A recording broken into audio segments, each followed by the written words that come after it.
Mueller has reportedly filed the first charges in the Russia investigation. Special counsel Robert Mueller has filed the first charges in the Russia investigation, and a federal grand jury in Washington, D.C., approved them, CNN reported Friday. The charges are sealed, CNN said. The nature of the charges are unclear, but they could result in an arrest as soon as Monday, CNN reported, citing sources briefed on the matter. Mueller was appointed in May to oversee Russia's interference in the 2016 election after President Donald Trump fired then FBI Director James Comey. As part of the investigation, Mueller is looking into whether any Trump associates colluded with Moscow to tilt the election in Trump's favor. The special counsel is also investigating Trump for possible obstruction of justice related to his decision to fire Comey. And he is looking into several of the president's close associates, including former campaign chairman Paul Manafort, former National Security Advisor Michael Flynn, and senior advisor Jared Kushner. Mueller's latest move does not mean it was made solely to indict an individual, it could also be seen as a signal to other possible defendants, political analyst Carl Bernstein said to CNN Friday. There are others who may be subject to similar charges, who have further knowledge about dealings with Russia, Bernstein said. So it may be aimed at these prospective indictees as well, not simply this person or persons they want to flip. Former federal prosecutor Renato Mariotti echoed that view. Before approving charges, jurors must believe there's enough evidence to believe a crime was committed, and prosecutors don't usually present indictments unless they believe they can prove the charges beyond a reasonable doubt at trial, Mariotti wrote. For that reason, they typically wait until the end of an investigation to file charges. However, Mariotti added, prosecutors sometimes bring charges earlier if it's part of an effort to coerce a defendant into flipping as a witness and cooperating with the investigation.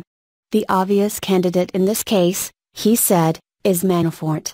Mueller has long been zeroing in on Manafort, who is being scrutinized for possible financial and tax crimes, his contacts with Russian officials, and his work as a foreign agent for entities linked to the Kremlin, particularly Ukraine's pro-Russia Party of Regions.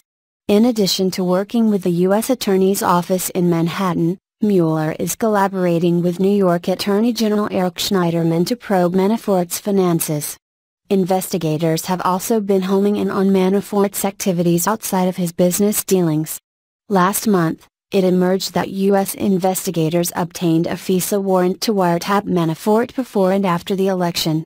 It was later reported that Manafort offered private briefings about the campaign to Oleg Deripaska, a Russian oligarch and ally of Russian President Vladimir Putin, right before the Republican National Convention last year. It also emerged in August that the FBI conducted a pre-dawn raid on Manafort's home in July, and agents working with Mueller left Manafort's home with various records. The New York Times reported in September that following the raid, investigators working with Mueller told Manafort he was going to be charged with a crime. Manafort has not been formally accused of any criminal wrongdoing, and has previously denied any wrongdoing. His spokesperson didn't immediately respond to a request for comment. The tactic that Mueller is using, telling Manafort that he will be charged, is generally used when prosecutors are trying to get a defendant to flip, Mariotti wrote in September. The best way to do that, he added, is to assemble enough evidence to make it likely that the individual, if charged, would be convicted and sentenced to jail time.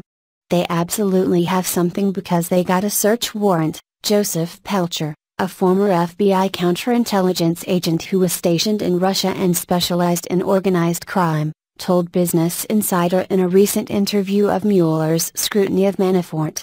You need probable cause to get the search warrant, so there is something there, without question. Pelcher said that if he were investigating Manafort and found evidence of possible wrongdoing, the first thing I would do is sit Manafort down and get him to cooperate, because he's not the big fish here.